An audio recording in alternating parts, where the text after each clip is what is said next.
Thanks for tuning in to the KRVN Sports Podcast page, your home for all of the local broadcasts produced by KRVN Sports. This page and the playback is brought to you by Hoegemeyer Hybrids, raising the bar on yield performance. For KRVN Sports, I'm Jason Jorgensen. It was quite a weekend for the UNK wrestling squad. They went out and dominated the NCAA Super Region 6, and all 10 starters have qualified for the NCAA Division II National Tournament, which is coming up in mid-March in Indianapolis. Had a chance to talk to Coach Dalton Jensen, and he was very pleased with how the Lopers performed. Yeah, I mean, you go into postseason, you go to the regional tournament, and it's really never about winning the regional tournament. It's about qualifying as many as you can for the national championships, and you kind of just let the regional championship take care of itself. But that's kind of the forefront of our mind that entire day, is nobody left behind, and qualify as many as you can. And yeah, we were able to qualify all 10. That's a pretty rare feat. We're the only team in the country that did qualify all 10. If I'm also not mistaken, I think it's only the second time that we've done that in program history, is qualify all 10 guys. So this is a pretty special group. Again, we didn't want to leave any of these guys behind. So, I mean, we're just kind of elated that we're able to qualify everybody, and just kind of really looking forward to and getting excited for, obviously, the national championships in a couple weeks. Were you surprised by that? Did you expect it? Some guys must have really stepped up to make that happen. Yeah, I mean, surprised. I shouldn't say that. I guess I think we had full faith and understanding of where this team was and each individual, and that they were all capable of qualifying for the national championships. But I suppose if you look at it more objectively and look at the seeds at the regional championships, I think maybe only 2 or 3 guys weren't projected to qualify anyways, or they weren't seeded in the top 3. So in that sense, you could say those guys overperformed to some degree, but still at the end of the day, seeded top 3 or not, you still have to go take care of business. And, really that's kind of the key when you're talking about winning a regional championship or winning a national championships.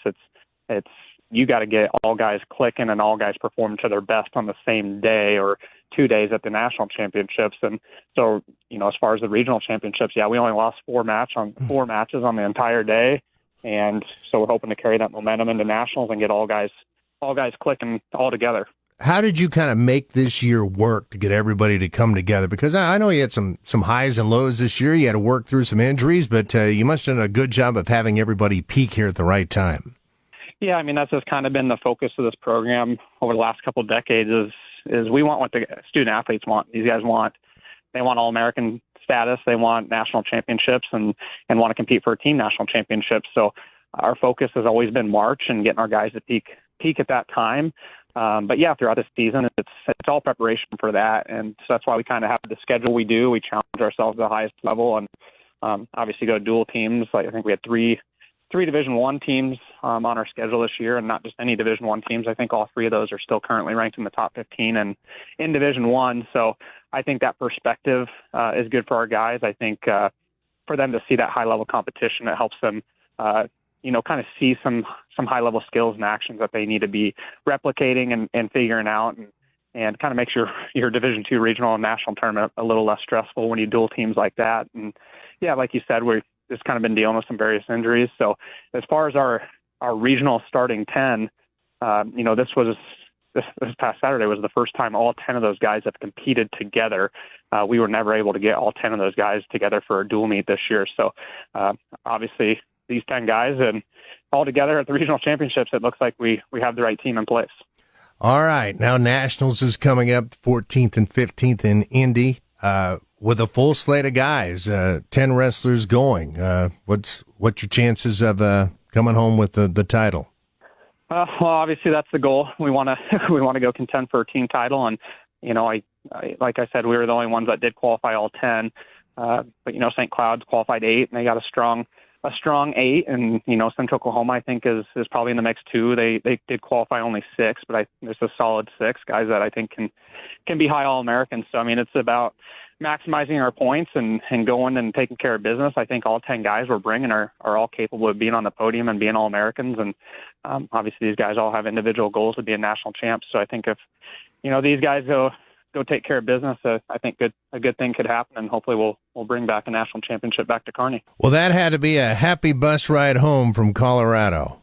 Yeah, I mean, as a coach, and I'm pretty greedy too, and I'm pretty analytical, and but I haven't been doing this for terribly long, but long enough, I suppose. I think this is my 9th year as head coach, and I was the assistant for 4 years prior to that. So, just kind of having an attitude of gratitude. The days in the coaching world where you leave a competition and you just kind of feel like that went perfect, and you took advantage of every opportunity, and you maximize your team points, and you maximize individual points and potential, and that's pretty rare. And that, I think that regional tournament was an example of that, and kind of walked away like that couldn't have gone any better. We only lost 4 matches on the entire day.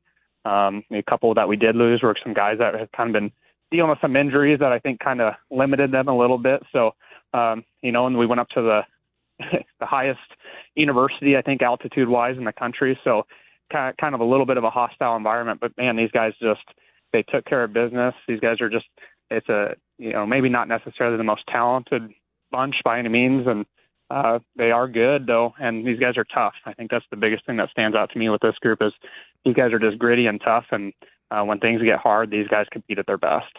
And that was Loper wrestling coach Dalton Jensen. So UNK certainly will be one of the favorites in Indianapolis. Once again, the National Division II tournament is set for March 14th and 15th. For KRVN Sports, I'm Jason Jorgensen.